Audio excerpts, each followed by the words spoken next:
Surrounded by tall trees, uneven hills, and the dense swamps of central Bohemia in the Czech Republic, stands a structure cloaked in mystery, surrounded by somber whispers of the occult, completely unexplained phenomena, and a dark history that no local ever wants to be shared. Until now. This is Houska Castle, a place where history and horror blur together, where strange occurrences happen and have petrified curious minds for centuries.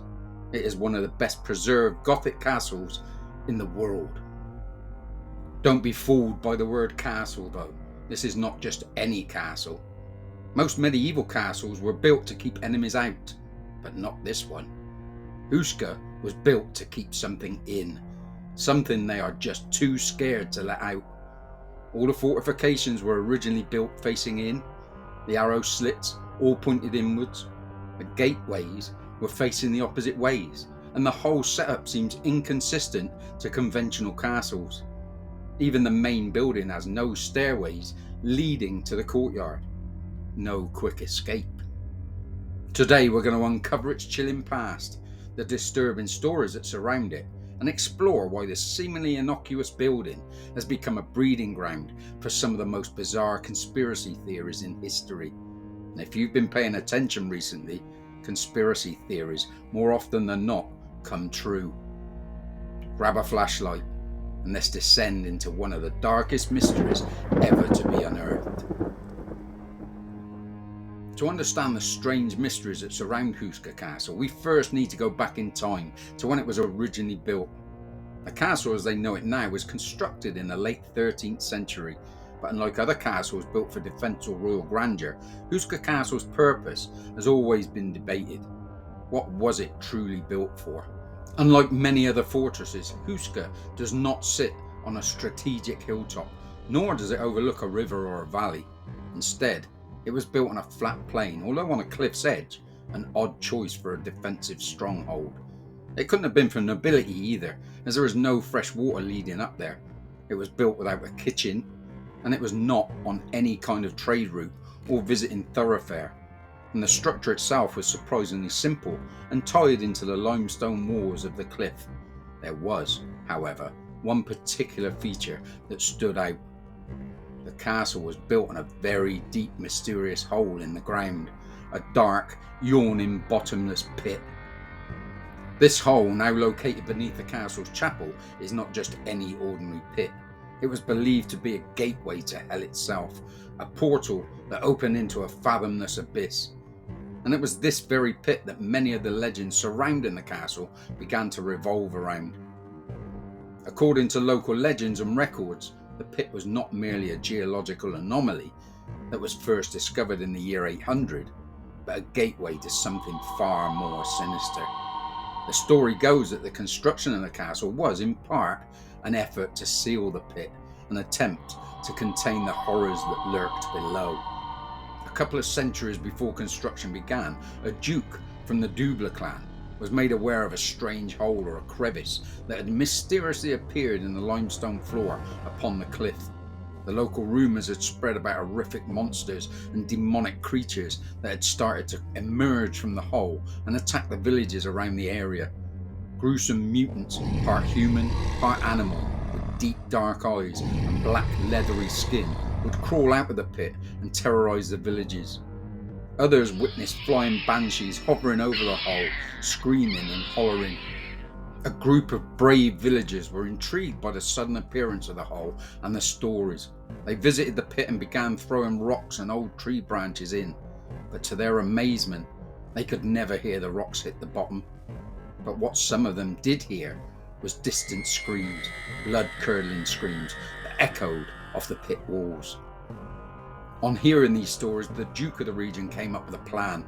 He gathered a small group of prisoners, some arsonists, some murderers and some thieves, and offered them an ultimatum: the gallows or enter the pit, and once at the bottom, come back up and simply say what they saw. In return, they would be pardoned and released. Some of the baffled prisoners jumped at the chance of easy freedom. The Duke and his soldiers took these prisoners to the location. Tied to a long rope, a middle-aged man of strong stature volunteered first. A group of soldiers slowly and tentatively lowered him. After just a few feet, the man entered past the darkness. Although no one could see him, all seemed well at first as the soldiers lowered him inch by inch. All was silent. After a couple of minutes and several feet of rope, the Duke and his entourage were suddenly shaken by a terrifying scream from the pit. They quickly pulled the prisoner back to the surface. He looked horror-struck and was sobbing uncontrollably. The Duke pushed the prisoner to the ground, and a younger, more athletic convict stepped forward. They tied the same rope to the youngster and lowered him down. He was confident and once again passed the darkness. This time they lowered him faster, and he descended further than the first prisoner. And then, abruptly, and to the astonishment of the soldiers holding the rope, it went slack. No noise, just a slackened rope. Then just as suddenly it went tight again, and the same, if not louder, blood-curdling scream came from the hole. Once again they quickly raised the prisoner from the cavern. This time, they, including the Duke, were in complete shock. After just a few minutes of entering the pit, the young, fit man surfaced, crawling out. He not only looked absolutely petrified, but had aged. His long brown hair had turned white, wrinkles covered his face, and his teeth had gone rotten. All in attendance were in shock and trembling. After that, they quickly decided to call it a day. The once young prisoner was taken back to the jail with the rest of the troop, but died 2 days later. They say he died of fright. And the other prisoners became insane, along with some of the soldiers. The Duke decided not to build there, and another 400 years passed. Over these 400 years, the same stories emerged from the villages. Rumours began circulating about strange occurrences around the pit. Local peasants reported that animals and even people had disappeared into the hole. And the most horrifying accounts suggest that anyone who looked into the pit would lose their sanity, lose their mind, and be subjected to medieval treatments on returning home. Not nice. Eventually, the construction of the castle was started. The story goes that the construction of the castle was, in part, an effort to seal the pit, an attempt to contain the horrors that lurked below. A containment for something so evil, so unworldly, that only a Gothic medieval castle could hide.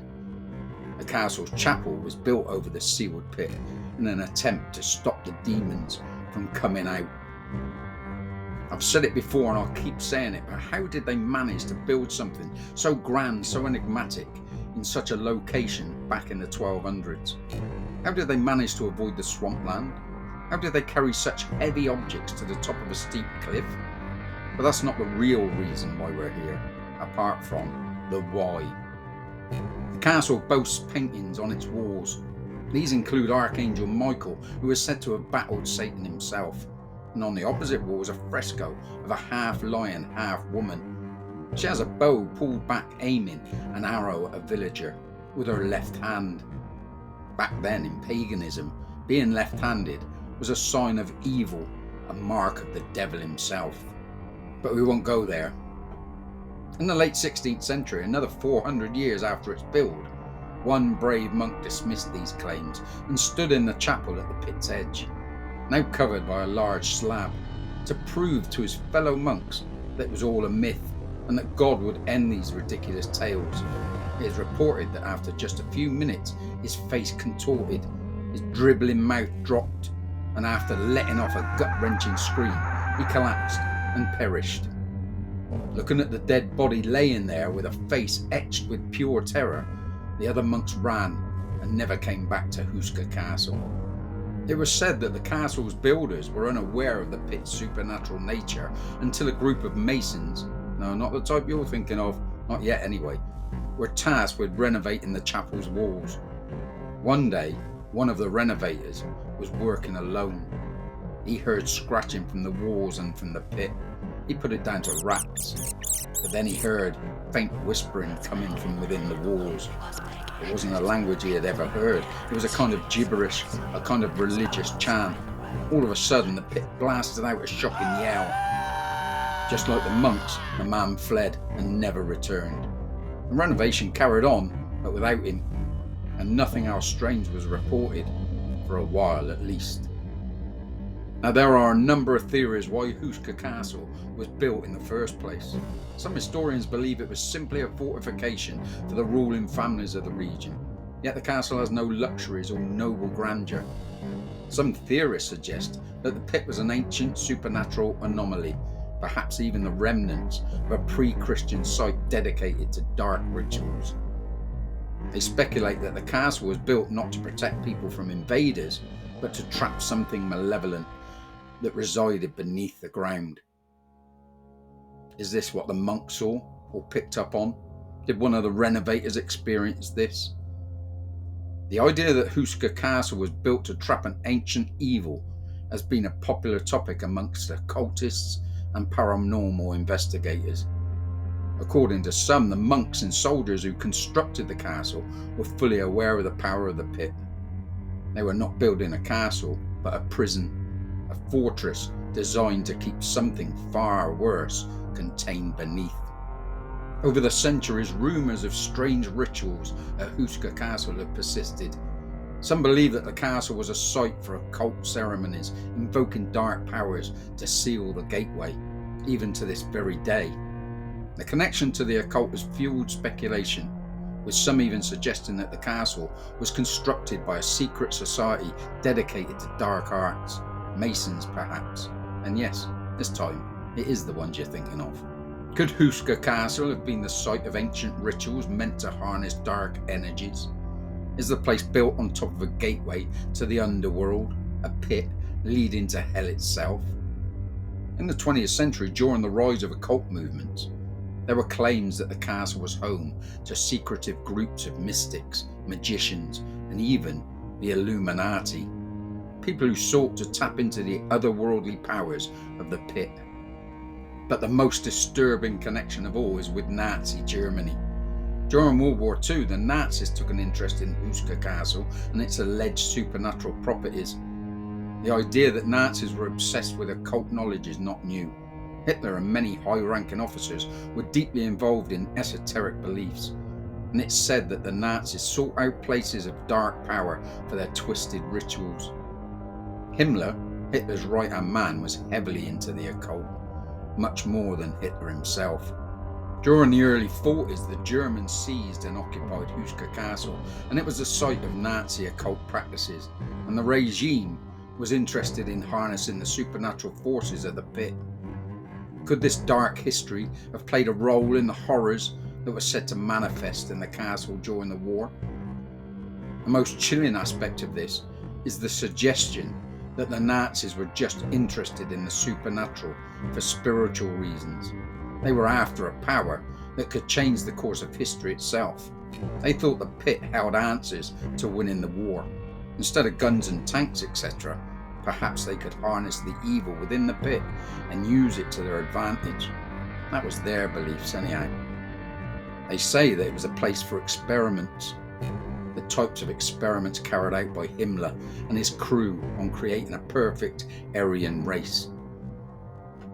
Captured folk were often taken there, and who knows what horrid events bestowed them, I dread to think. Himmler took some of his trusted officers and soldiers to Houska Castle, and they frequently conducted occult rituals in the chapel. This included sacrifices. The soldiers were already victims of mind control or brainwashing. They had been conditioned to ignore suffering and other bad stuff. They were often known to scar themselves so they would look more menacing, more evil. It is thought that part of the Lebensborn program was conducted here, the program that promoted racial purity and healthy Aryan births.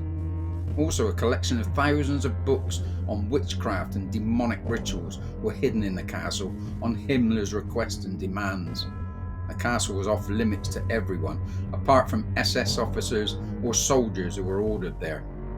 He ordered some of the officers to investigate the pit. Once again, just like in medieval times, officers that were tasked with investigating this pit were driven insane.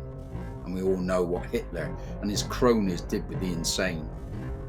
After the war had ended, several bodies of German soldiers were found in the grounds of the castle.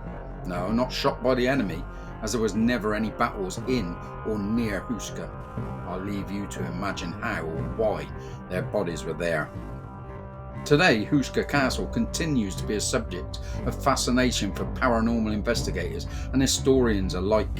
Visitors and experts have reported strange occurrences within the castle walls. Eerie sounds, shadowy figures, and an overwhelming sense of dread fill the castle's interiors. Some claim that they've heard disembodied voices calling out from the depths of the pit, or witnessed strange lights flickering in the windows at night. Others believe that the souls of those who met their tragic fate in the castle still haunt its halls, unable to escape the sinister forces that were unleashed there. Investigators who stay the night don't, if you know what I mean. They can't muster the courage to stay there more than a few hours. As soon as the sun hides and the darkness falls, the castle comes to life, literally. One paranormal investigator was conducting tests with 3 of his colleagues, experienced burning to the top of his chest. When he took off his shirt, 2 painful burn blisters appeared. Of course, they left. Now it's the norm and common to see a headless man at supernatural places like this, but at Houska Castle, numerous reports of a headless horse have been spotted, roaming a small clearing with blood gushing from its gaping wound. Also a line of black-robed convicts stroll the lands, chained together, no faces, just blackened space in their hoods. Grotesque snarling dogs tug at their ankles, sometimes pulling off chunks of flesh. There are even sightings from tourists, several in fact, and get this, a half-man, half-bullfrog lurking in the castle grounds. What the? One of the most frequent sightings and probably one of the most disturbing is that of the White Lady. The White Lady of Houska Castle is one of the most famous and eerie legends associated with the castle. The White Lady is a ghostly apparition that haunts the castle, and her story is tied to tragic love and death with a strong association with the supernatural.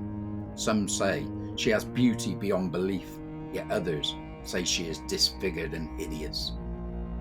According to legend, this White Lady was a woman of noble birth, though her name and specific identity vary depending on the version of the story. One of the most popular renditions is that she was a young woman who was either imprisoned or forced to live at Houska Castle against her will, often believed to be the daughter of a local noble or the mistress of a high-ranking figure. She is said to have been deeply in love with a man who was either forbidden to be with her due to societal constraints or was tragically lost to war. In one version of the legend, the White Lady was engaged to a knight, but before they could marry, he was killed in battle, leaving her heartbroken.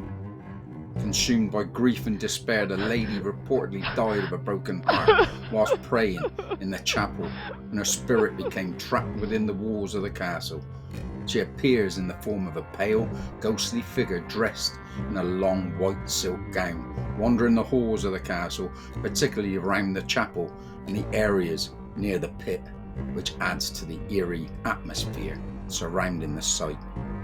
Over the centuries, there have been numerous reported sightings of the White Lady at Houska Castle, including tourists. Those who have claimed to witness her describe seeing a faint glowing figure in the distance, often drifting through the castle corridors or appearing suddenly in the chapel area.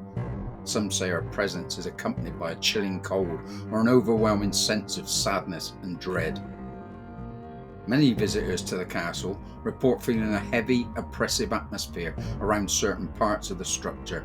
Others claim to have heard faint whispers or soft weeping sounds echoing through the halls, believed to be the mournful cries of a lost soul who cannot find peace. One paranormal investigator insisted that while he sat on a stool arranging his paranormal equipment in a darkened room, he heard the whisper of a lady in his ear. It made him bolt upright. Another investigator stood near him, laughed at his experience until the same voice whispered angrily in his ear also. The two were so frightened by this that they packed up and left, stating that they would never visit Houska Castle again. The White Lady still haunts Houska to this day. In 1836, a Czech poet visited and stopped over for a night at Houska. He had a dream. He dreamt that he was being dragged through the castle hallways into the cellar, which is now called Satan's office, and then into the chapel and thrown down the pit. When hitting the bottom, he found he was in the year 2006. He had visions of small holes in a large cliff wall with dimly lit lights in every one of them. Some say now that that was a vision of the tenement flats that now line the main street of Prague. So if you reach the bottom of the hole of hell, it is a window to the future. The poet was scared and never stayed another night. He died 3 months later of pneumonia. More recently, a psychic from Finland visited. She claims that a dark force was trying to stop her entering the castle. As she was tentatively approaching the entrance, the force spun her around. She looked down to see that she was now dressed in an old-fashioned off-white robe down to her ankles. She also noticed that a belt, not a buckled belt but a fabric belt, was tied around her waist. It had embroidered red flowers on it. The force spun her around again, and this time, when she looked down, she was naked. She chose never to enter the castle and went away. Although the pit has been covered, not filled but covered, and the castle stands around it for protection, now that the hollowed-eyed creatures with black leather skin cannot crawl out or fly out of the pit, is that it? I think not. I think it still resonates with evil, and while there's evil in the world, none of us are safe, even if you want to dismiss it. So, what is the truth behind Houska Castle? Was it a place built to imprison something far darker than we could ever imagine? Is it just a strange anomaly in history, forever haunted by its own mysterious past and legend? Is it a place where the line between reality and the supernatural blurs? Did medieval Europe know far more than we know about the supernatural and what to do to combat it? Or is this all simply BS stories, over-exaggerated to please the historians and the tourists? You be the judge. Thanks again for watching. The mysteries of Houska Castle continue to haunt those who dare to explore its shadowy halls. Not this one, though. No, thank you. I think there are devilish secrets that are best left undisturbed. Paul, where's my left-handed umbrella? Have you hid it again? Be good. See you in the next video. Bye for now.